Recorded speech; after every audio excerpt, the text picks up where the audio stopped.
नमस्कार, मी ॲडव्होकेट शेखर रासवळकर आपले माझ्या विधी कक्षामध्ये स्वागत आहे।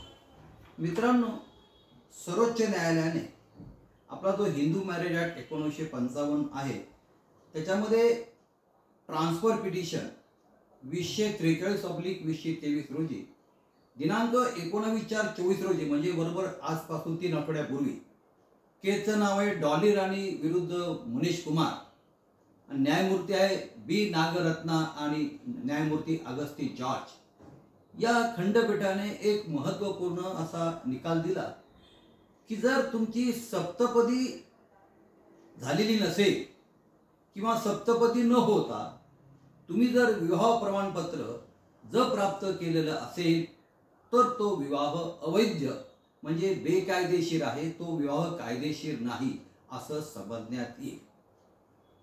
तुम्ही म्हणाल की सर्वोच्च न्यायालयाने वेगळं काय सांगितलं, सप्तपदी तर आवश्यकच आहे। परंतु मित्रांनो, सर्वोच्च न्यायालयाला हे पुन्हा सांगणं का भाग पडलं तर या पाठीमागची पार्श्वभूमी ती केस काय होती हे आपल्याला व्यवस्थित समजून घेणं आवश्यक आहे। तत्पूर्वी आपण माझ्या चॅनलला नवीन असाल किंवा अजूनही तुम्ही सबस्क्राईब केलं नसेल तर सबस्क्राईब करा, शेअर करा। आता या केसच्या फॅक्ट्स अशा होत्या की याच्यामध्ये पिटिशनर आणि रिस्पॉन्डंट हे दोघंही कमर्शियल पायलट होते आणि दोघांनी ठरवलं की आपल्या एकमेकांशी लग्न करायचं आणि लग्नापूर्वीचा जो साखरपुडा असतो तो एंगेजमेंट जी असती ती त्यांनी 7/3/2021 रोजी ठरवली। म्हणजे त्यांचा 7/3/21ला साखरपुडा झाला, एंगेजमेंट झाली। नंतर त्यांनी सांगितलं की आमचं दोघांचं लग्न हे 7/7/21ला झालेलं आहे आणि त्याच दिवशी त्याने विवाहाचं मॅरेज सर्टिफिकेट हे प्राप्त केलं आणि ते प्राप्त केल्यानंतर दोघांनी मग असं ठरवलं, म्हणजे दोघांचे नातेवाईक ॲपिलंट रिस्पॉन्डंट या दोघांचे नातेवाईकांनी असं ठरवलं की आपल्याला आता मॅरेज सर्टिफिकेट मिळालेलं आहे तर आपण आपल्या पद्धतीने आपल्या सोयीनुसार आपण त्यांनी लग्नाची तारीख 25/10/22 रोजी ही निश्चित करण्यात आली। दरम्यानच्या काळामध्ये हे ॲपिलंट आणि रिस्पॉन्डंट हे वेगळे राहत होते।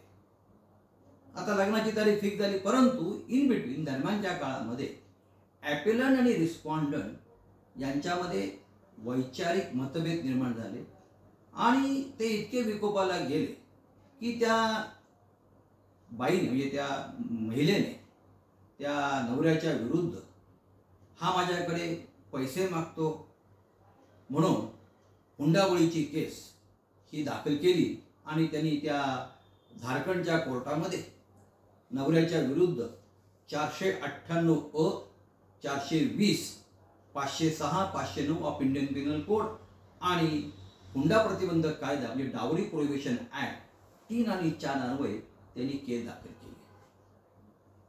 आता नंतर काय झालं, नंतर त्या मुलाने त्या नवऱ्याने त्या बायकोच्या विरुद्ध हिंदू विवाह कायदा कलम 13(1)IA प्रमाणे विवाह विच्छेदन करून मिळण्यासाठी बिहारच्या फॅमिली कोर्टामध्ये त्यांनी केस दाखल केली। आता ती केस दाखल केल्यानंतर त्याची नोटीस ही त्या बाईला म्हणजे त्या महिलेला ते नोटीस लागली ती आणि ती नोटीस लागल्यानंतर त्या ॲप्लिकंटने पिटिशनरने under section 25 of civil procedure code transfer petition हा सर्वोच्च न्यायालयामध्ये दाखल केला आणि तिने सांगितलं हा जो पिटिशन आहे हा पिटिशन बिहार कोर्टातून झारखंड कोर्टामध्ये वर्ग करण्यात यावा। आता हा पिटिशन ट्रान्सफर करताना तिचं बेसिक कंटेन्शन असं होतं की हे जे लग्न आहे हे मूलतः बेसिकली हे इलिगल आहे, वाईड आहे, त्याच्यामुळे तो petition is not itself is maintainable when the marriage is not valid, therefore he is not entitled for filing such petition for annulment of marriage. मग दोघं जण काय करतात, पिटिशनर रिस्पॉन्डंट सुप्रीम सर्वोच्च न्यायालयामध्ये जॉईंट पिटिशन ते दाखल करतात आणि तिथे तो पिटिशन दाखल केल्यानंतर जेव्हा तो सर्वोच्च न्यायालयासमोर जेव्हा तो हिअरिंगसाठी येतो त्यावेळेस सर्वोच्च न्यायालयापुढे असं आर्ग्युमेंट केलं तर साहेब आमचं सप्तपदी झालेलं नाही आहे, जरी आम्ही मॅरेज सर्टिफिकेट जरी मिळवलं असलं तरी आमचं लग्नच झालेलं नाही आहे, त्यामुळे आमचा जो झालेला विवाह हा नल अँड व्हाईड ठरवण्यात यावा आणि त्या अनुषंगाने आम्हाला जे विवाहाचं प्रमाणपत्र मिळालेलं आहे ते सुद्धा नल अँड व्हाईड ठरवण्यात यावं.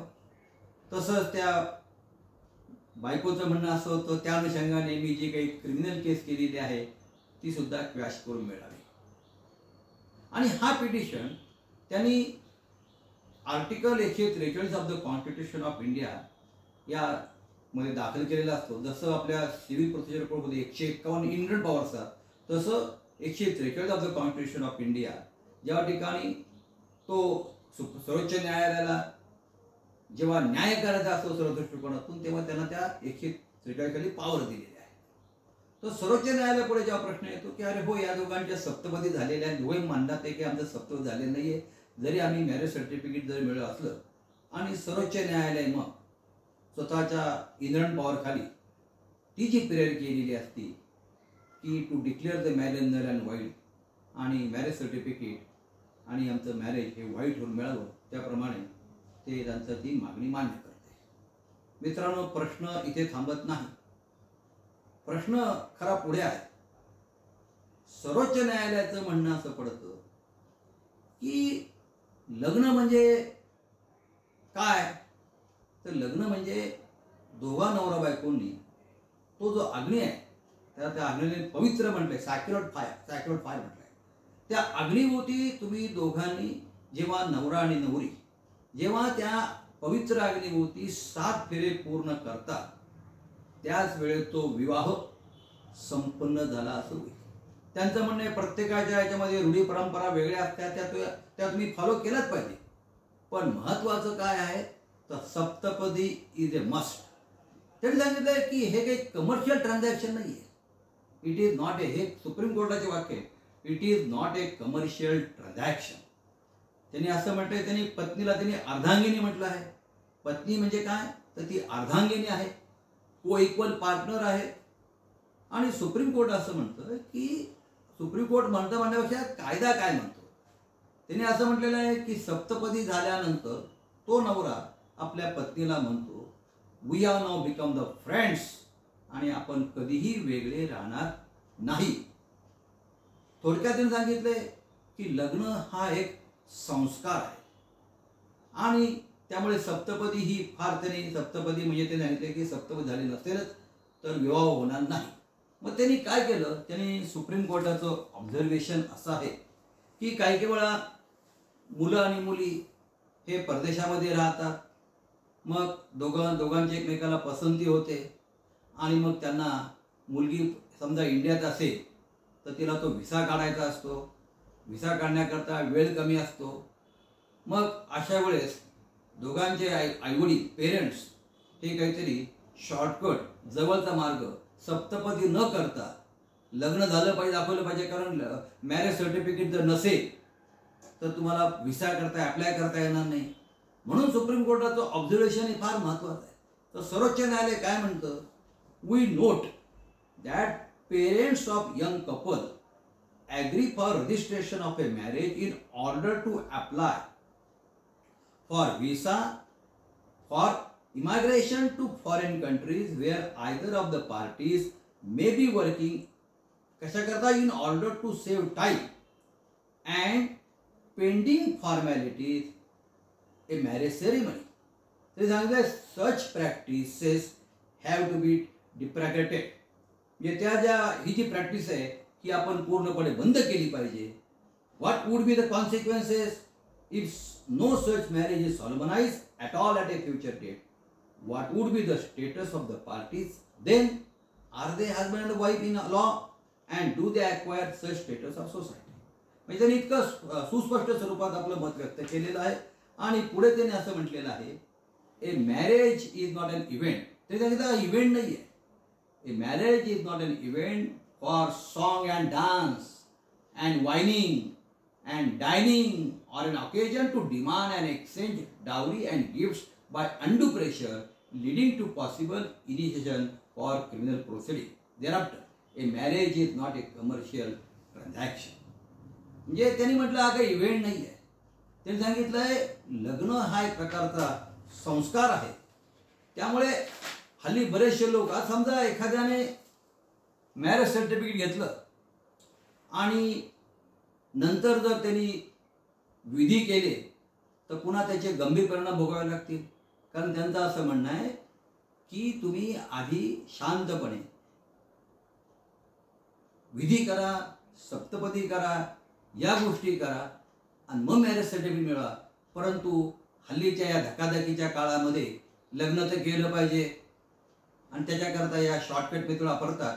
परंतु त्याचे होणारे परिणाम काय होतील, समजा संतती झाली अशातून पुन्हा त्याचे परिणाम काय होतील, म्हणजे नवरा बायको, तुम्हाला जर नवरा बायको स्टेटस जर मिळवायचा असेल तर तुम्हाला सप्तपदी, तुमचे काही वैदिक विधी आहे हे व्यवस्थित पार पाडा. हे सर्वोच्चाराने अधोरेखित केलेलं आहे आणि त्या आजच्या काळाला अनुसरून त्यांनी तो निर्णय दिलेला आहे.